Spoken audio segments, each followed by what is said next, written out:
안녕하세요. 저희는 삐질입니다. 와! 선생님 모두 잘 지내셨나요? 저희는 원래 돌아올 생각은 없었지만 여러분의 큰 성원에 보답하기 위해 돌아왔어요. 돌아온 이유가 있죠. 네, 물 들어올 때 저어야 한다. 그래서 너무 많은 사랑을 보내주셔서 저희가 한 번 더 촬영을 하기로 했습니다. 참 재밌었거든요. 계속 구독자 수가 올라가는 거 실시간으로 확인하고 댓글도 확인하고 저만 그런 거 아니죠? 저 1분 단위로 확인했는데요. 어떤 주제로 이야기하는 게 가장 즐겁고 의미 있다고 생각하실 것인가를 생각을 하다가 저희를 가장 삐질삐질하게 만드는 상황이죠. 수업 중에서 수행평가를 뺀 나머지 수업. 그 외에서. 너무 많은 범위로 이야기를 하면 너무 길어질 것 같아서 오늘은 수업의 초점에 무게를 두고 이야기를 하려고 해요. 네. 그동안에는 교과서 수업 제재로 수업을 하면서 우여곡절이 또 꽤 많았던 것 같아요. 교과서에 있는 제재로 수업할 때는 너무 해석된 것을 수용하고 스스로도 재미없다고 생각하는 것 때문에 어려웠다면 또 외부 지문을 가져왔을 때는 산으로 가는 것 때문에 여러 가지 일들이 있었죠. 맞습니다. 최지혜 선생님이 슬픈 경험이 있다고 알고 있어요. 네, 그렇습니다. 예를 들어서 이번 학기에도 하고 있는 노창성과 에바는 아이들과 전에 읽었을 때는 학생들이 뭐에 초점을 맞췄냐면 자신들의 뭔지 알겠어. 강아지와의 추억담이라든지 아니면 이 아이가 알바를 했는데 돈을 어떻게 쓰는 것이 옳았느냐에 대한 평가라든지 의도하지 않은 방향으로 해석을 막 해버리는 모둠들이 나왔을 때 정말 당혹스럽게 되고, 제가 좀 의미를 두었던 해석에 가까워지는 모둠은 한 모둠 있으면 정말 다행인 수준? 네, 그런 때가 많았던 것 같아요. 영희쌤은 어떠세요? 저 노창성과 에바는 진짜 위험한 작품인 것 같아요. 거의 한 학년 아이들의 반려동물 상황을 모두 제가 알게 되고 안락사에 대한 입장을 제가 알게 되고 초점화 진짜 중요하다는 생각을 한 것이 되게 아까 최지혜 선생님 말씀하신 것처럼 의욕에 넘쳐서 수업할수록 초점이 없어지니까 맞아요. 오히려 의욕이 넘쳤지만 애들과 나의 손에 무엇이 남았는가를 알 수가 없는 상황이 너무너무 많았어요. 그래서 그 외의 수업을 할 때는 정말 영혼이 없거나 영혼이 넘쳐서 이게 뭔지 맞아요. 모르겠다. 그런 슬픈 상황만 너무 반복되니까 나름대로 저희가 올해 좀 솔루션을 찾은 느낌이에요. 네, 각자의 솔루션을 한번 잠시 이야기를 나눠봤는데 좀 만나는 부분이 있어서 그 얘기를 좀 해보려고 하고요. 아까 영혼이 없거나 라고 하셨는데 영혼이 없었던 경험 있으시잖아요. 네, 어떤 식으로 영혼 없을 때 그걸 헤쳐나가셨는지 좀 얘기를 해주세요. 일단은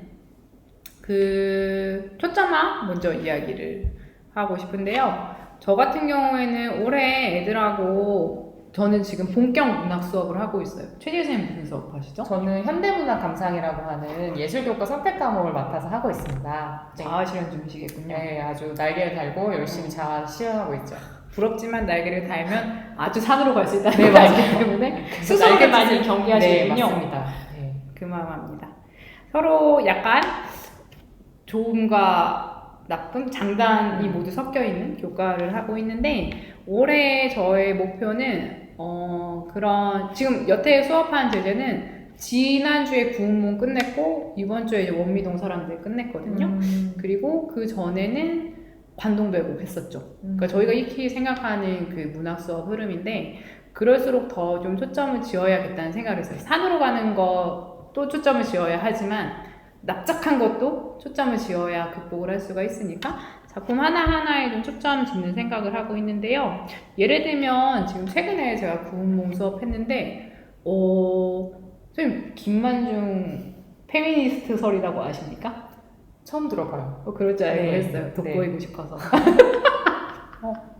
아니 저 구운몽 진짜 싫어했거든요. 왜냐면 그 양소유 한 명이 8명의 아내를 갖는 구조가 저 너무 싫어가지고 이거 너무 가부장제인데 이거 너무 이게 뭐야 막 이렇게 생각을 해왔는데 교과서에 구운몽이 실려 있는 거예요. 가르쳐야 되는데 너무 하기 싫었거든요. 그래서 막 홍계월전 맞습니까? 예, 홍결전. 그런 거 하고 네. 싶었어요. 저 페미니스트니까. 하고 싶었는데, 일단 애들 교과서 샀으니까 그걸 해줘야 될 것 같아서 했어요. 그 자료를 막 찾았는데, 그런 내용이 있었어요. 제가 그 작품 중에서 가장 충격적이었던 건, 한 아내가 그 양소유에게 저작거리에서 모 여성에 대한 이야기를 들었는데, 너무 훌륭하고 아름답고 되게 재능이 많다라는 소문이 들렸던. 그래서 아내로 삼아봄이 어떻습니까? 이런 제안을 하는 장면이 소설에 좀 나와요. 뭔지 아시겠어요? 그래서 그 동네 가서 아내를 좀 취해보세요. 이렇게 이야기하는 장면이 구운몽에 나와요. 그런 게 있어요? 그래서 저는 그런 걸 읽고 나서 더 구운몽 혐오론자가 됐죠. 그게 뭐예요? 이게 뭐야? 막 생각했는데. 여자 입장은 생각 안 합니까? 그러니까 막 부들부들 화가 났죠. 근데 자료를 찾았는데 이렇게 돼 있었어요. 그 자료에서 김만중이 조선시대의 페미니스트라고 볼 수 있다라는 근거로 든 게, 일단은 저작거리에서 여성에 대한 이야기가 오갈 수 없는 구조의 상황이었는데, 너무 심하니까 오히려 그런 얘기가 되게 그쵸. 앞선 거군요. 그래서 그쵸. 그 조선시대는 너무 여건이 낮았으니까 바깥 활동 자체를 못하는 상황이었는데, 저작거리에서 여성의 이름이 나온다는 설정, 그리고 구운몽에 나오는 여성들이 상당히 다 진취적이고 주체적이에요. 8선녀 중에 6명은 전부 직접 청혼하거든요. 직접 양소를 취해.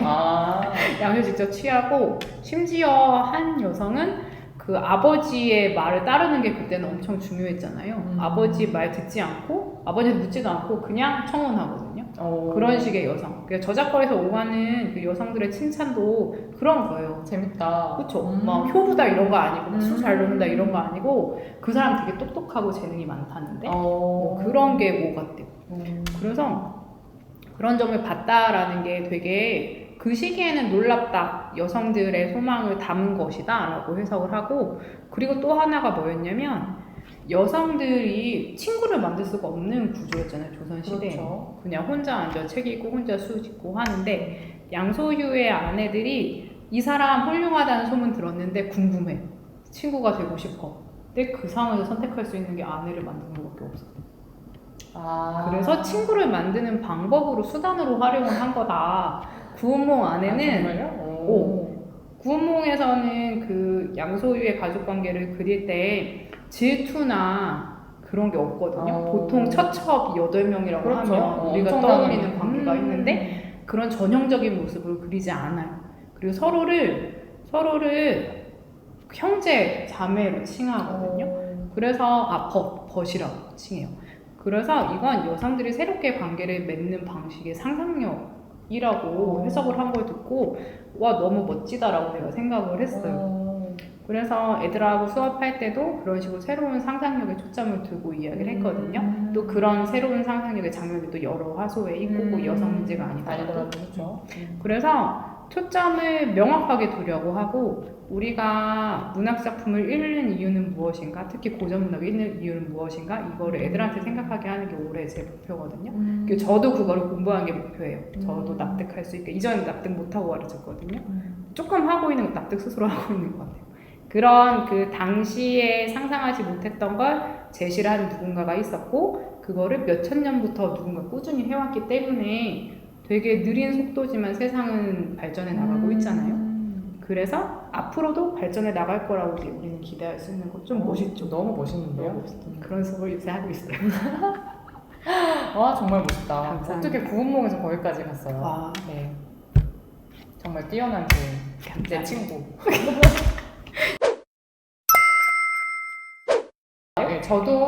저는 그냥 문학 수업하는 걸 되게 즐기는 사람이다 보니까 좋은 제자가 있으면 그걸 던져놓고 애들이 알아서 이야기하고 질문 만들고, 아이들 스스로가 좋다고 생각하는 질문에서 어떻게 해가지고 이제 끝맺고 산으로 가는 수업을 많이 했었는데, 정말 그걸 반복하다 보니까 아니라는 생각이 들었어요. 그래서 또 저의 어떤 특수한 상황이 있냐면, 제가 하고 있는 수업이 주당 2차시 수업이에요. 사실 한 작품을 다룰 때 한 4, 5차시 정도는 필요하다고 생각을 하는데, 2차시는 온라인으로 지금 또 하고 있는 상황이고 2차시는 오프라인으로 하고 있는데, 제가 진행하는 수업에 또 다수의 아이들이 참여를 안 하는 친구들이 있어요. 한 4분의 1 정도? 근데 그 친구들은 그러면은 이 온라인에서 열심히 안 하면 오프라인에서도 낙오가 되는 거예요. 근데 제가 또 그러면 마음이 불편하잖아요. 얘는 아예 버리고 갈 수가 없으니까. 그래서 찾은 방법은 2차 시간에 단편 소설 하나를 엄청난 속도잖아요. 파격적인 속도로 한번 지금 시도를 하고 있고 지금 2번째 작품까지 왔습니다. 그런데 그렇게 수업을 압축하다 보니까 초점화를 할 수밖에 없는 상황이 되더라고요. 그래서 아까 언급했던 노창성과 에바는 첫 번째 작품으로 했는데 그때 제가 초점을 뒀던 것은 용서였어요. 네, 그래서 활동은 아주 간략하게 작품을 이제 제가 녹음해서 아이들한테 들려주는 걸 하고 그 다음에 짧은 감상을 적게 한 다음에 그 초점 질문을 만들 수 있는 용서받을 수 없는 일이라는 제가 초점을 줬습니다. 그래서 거기에 관련된 질문만 만들도록 하니까 아이들이 그 용서라는 키워드를 보고 작품을 다시 읽으면 그 안에 할머니도 계속 용서를 구하거든요. 엄청 좋다. 네. 그리고 마지막에 노찬성도 에반에게 용서라는 말이 생각났다라는 말을 하면서 작품이 끝나서 더 이상 이제 반려견 얘기나 안락사 얘기 안 나오겠네요? 네네. 그 소재 중심으로 간다기보다는 이 작품의 주제를 좀 꿰뚫어 볼 수 있는 그런 가능성을 좀 발견했어요. 너무 멋있는데요? 네, 저도 초점화를 잘 못하고 있다가 최근에 그 초점이라는 키를 갖게 되면서 작품들을 읽고 어떤 데 초점을 맞춰야 되는지 고민하는 게 수업 준비에 큰 부분이 되었어요. 자랑스러워서 소름 돋아요. 좋죠. 아까 미리 와서 이야기하면서 제가 영희쌤한테 정말 감동했던 건 자료 부분이었어요. 이런 그 페미니즘설 이런 거 어떻게 알았냐고 페미니즘설 물어봤거든요. 자료 어디서 찾는지 좀 얘기 좀 해주세요. 감사합니다. 네. 제가 최지에게 감동을 주었다는 기분, 페미니즘설. 저는 일단 초점을 제재에 한정을 시켰고, 그리고 저는 일반 문학 수업이다 보니까 매력이 없다고 여겨지는 작품에서 매력을 이끌어내야 되는 상황이에요. 예를 들면 같은 현실을 살고 있는 사람이 쓴 작품이라면 공감대가 여기저기서 되니까 이거는 매력을 이렇게 줄 수 있지만 얘는 몇백 년 전에 쓴 작품이기 때문에 애들이 이 수업의 매력을 느낄 수 있는 건 지적 자극밖에 없다. 나 말고 딴 사람이랑 읽으면 못 찾는 건데 나하고 읽으니까 와 이런 걸 생각할 수 있어? 이 뿌듯한 표정 그런 거라고 생각해서 자료 찾는 거에 되게 몰두를 하는 편이에요. 근데 자료 찾기가 만만치가 않잖아요. 어디서 찾으세요? 저 듣고 싶었던 질문이요? 네. 감사합니다. 예전에는 제가 논문 검색 되게 많이 한다고 여러 분들에게 말씀을 드렸어요. 그런데 이거는 제약이죠. 저는 고등학교에 일하고 있는데 고등학교는 기관 회원으로 DBPR에 가입되어 있는 경우가 되게 많아서 무료로 이걸 열람할 수 있지만 그렇지 않다면 논문을 보는 건 되게 쉽지 않아요. 한 편 볼 때마다 3,000~4,000 원이 들죠. 고등학교라고 해서 다 있는 것도 아니고 제가 지금 있는 학교는 만료가 되고 나니까 사람들이 많이 이용을 안 하니까 더 이상 연장을 안 하더라고요. 네네. 천천고에서도 아마 전화 쓸 거거든요.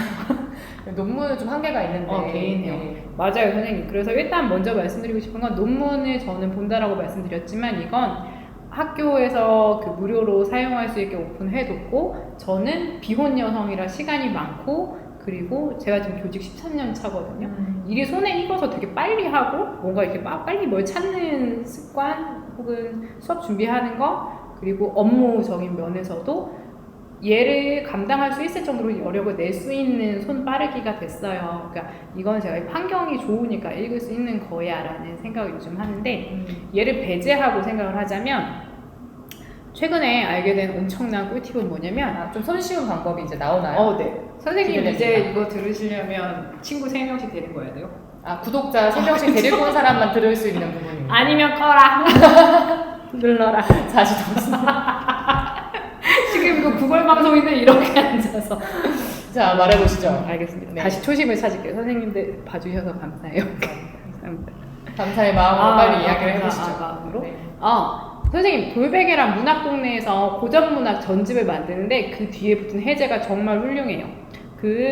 구운몽이라면 돌베개에서도 구운몽 이렇게 고전문학 전집이 실려있고 문학동네에서도 있거든요. 그러니까 각각 뒤에 보통은 문학 전집 뒤에는 해설이 있잖아요. 근데 이게 그냥 대충 쓴 해설이 아니에요. 전문적으로 애정 갖고 연구한 사람이 쓴 글이더라고요. 그래서 거기서 길어낼 수 있는 게 되게 많아요. 그래서 그 두 출판사의 고전 문학이라면 그 전집 뒷부분을 주목해라 라는 말씀을 드리고 싶고, 이게 교과서에 실린 작품은 그 쓰인 시기가 완전 옛날, 그리고 중간 현대, 그리고 그쵸, 완전 그쵸. 극현대 이렇게 있잖아요. 고전 같은 경우는 그런 자료를 활용을 했고요. 중간에 끼어있는 현대 작품인 경우에는 구글 검색을 많이 활용을 하는데, 6, 70년대라는 얘기인가요? 네, 6, 70, 80, 80, 90, 이 정도? 그러니까 현대긴 하지만 지금 저희가 굳이 최신작 읽어야지라고 찾아있진 않는 그런 느낌의 작품인 경우에는 저는 구글 검색을 많이 활용하는 편이에요.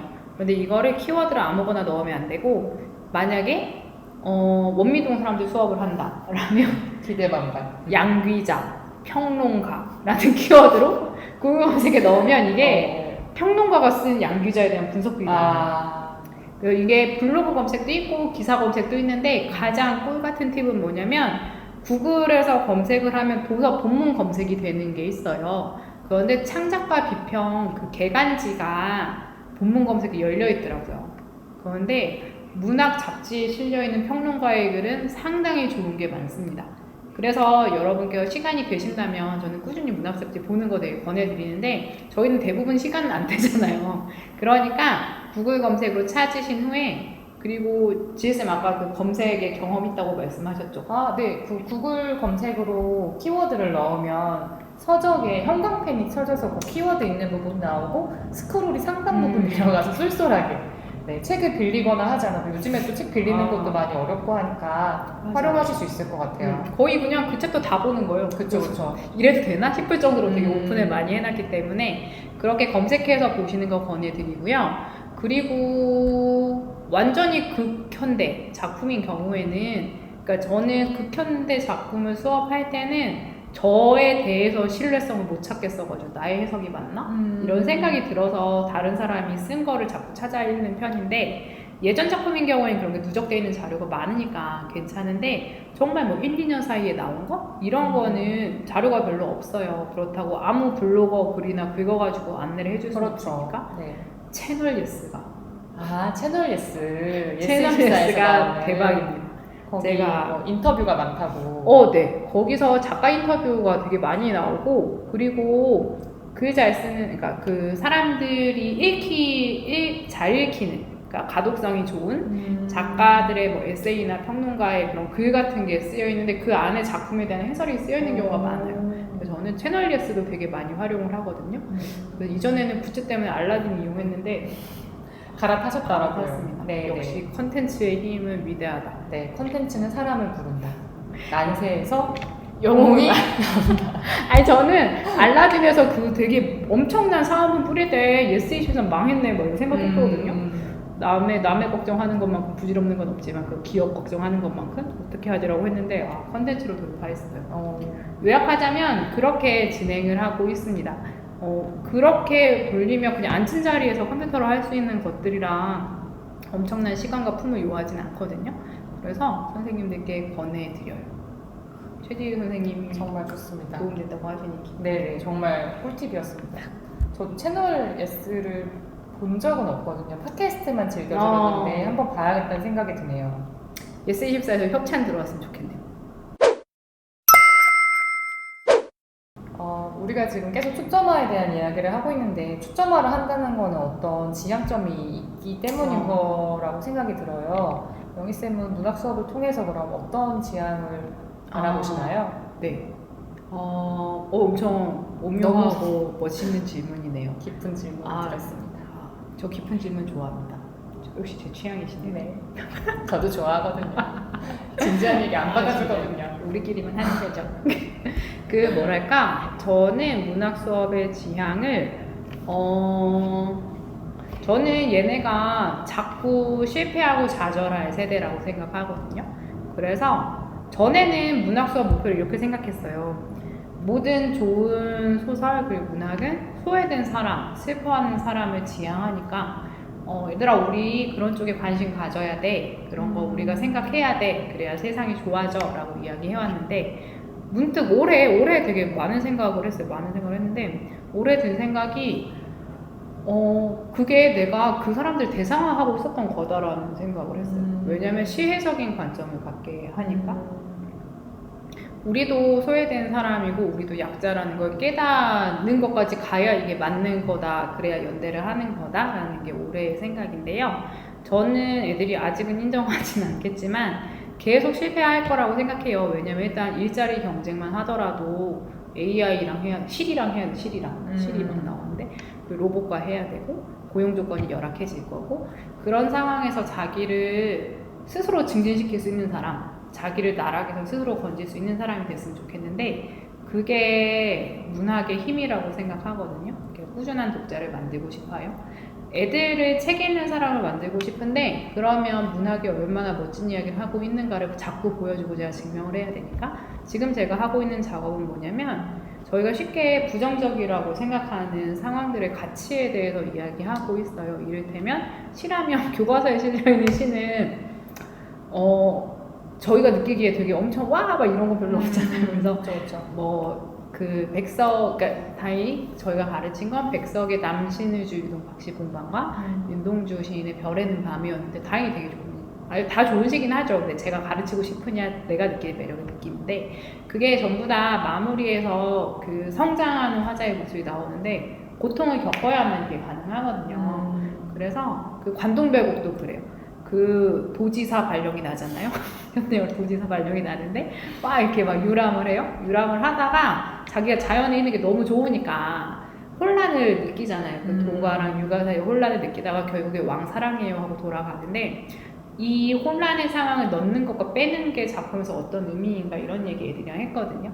이 사람이 혼란을 겪고 그리고 이걸 선택한 것과, 혼란 안 겪고 나는 벼슬 최고, 나는 장원급제 이러고 뿌듯한 상태로 계속 이렇게 있다가 임기 마치고 이렇게 편하게 죽는 것과 삶이 어떻게 다를까? 자기가 하고자 하는 일에 대한 생각은 어떻게 다를까? 이런 이야기 했어요. 문학 수업의 초점은 그런 거예요. 작품을 읽을 때 제가 초점 두고 싶은 바는 이 안에 흔히 사람들이 부정적인 속성, 부정적인 상황이라고 생각하는 것에 숨어있는 가치들. 사실 되게 가치 있고 의미 있는 건 고통을 겪어야 가능한 건데 우리는 그거를 자꾸 삶에서 없애려고 하잖아요.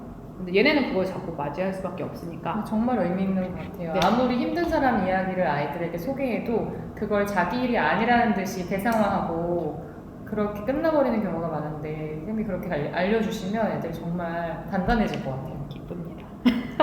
네, 그런 이야기를 하고 있습니다. 최지혜 선생님은 어떤가요? 지금 계속 소설 얘기를 좀 했던 것 같은데, 저는 이제 이번 학기에 좀 더 했던 것은 시수업이니까 시수업을 하면서 뭘 생각했냐면, 아이들과 시수업을 할 때, 특히 시를 쓸 때 굉장히 관념적이고 쉬운 표현을 많이 쓰더라고요. 그리고 서로 모둠토이 같은 걸 할 때도 그렇고, 그냥 좋아, 뭐 벚꽃, 아름다워 이런 식으로만 되게 둔탁하게 표현을 퉁치고 넘어가 버리는 경우가 많았는데, 문학을 어쨌든 배우고 감상하는 사람이라면 좀 더 구체적으로 작품을 살필 수 있도록 도와주고 싶었어요. 그래서 오히려 더 잘 읽는 사람으로 기르고 싶다라고 생각하니까 그 안에서 다시 요소들을 뽑아내서 한 번은 비유에 초점을 맞춰서 작품들을 현대, 지금 2010년대에 쓰인 작품 중에 비유가 드러난 걸 몰아서 보기도 하고, 그 다음에 최근 작품 중에 이미지가 어떻게 표현되는지 작품들 몰아서 보기도 하고, 이러면서 또 요소들을 구체적으로 살피는 그런 훈련을 시켜서 나중에 진짜 학교 졸업하고도 문학을 향유할 수 있는 사람이 됐으면 좋겠다. 네, 그런 생각을 하고 있습니다. 아름답습니다. 선생님, 이렇게 저희 이번 주제가 마무리되었는데요. 더 기대되시죠? 그렇다면 우리는 무엇을 해야 하나? 아시죠? 구독과 좋아요. 이미 했다면 친구 3명씩.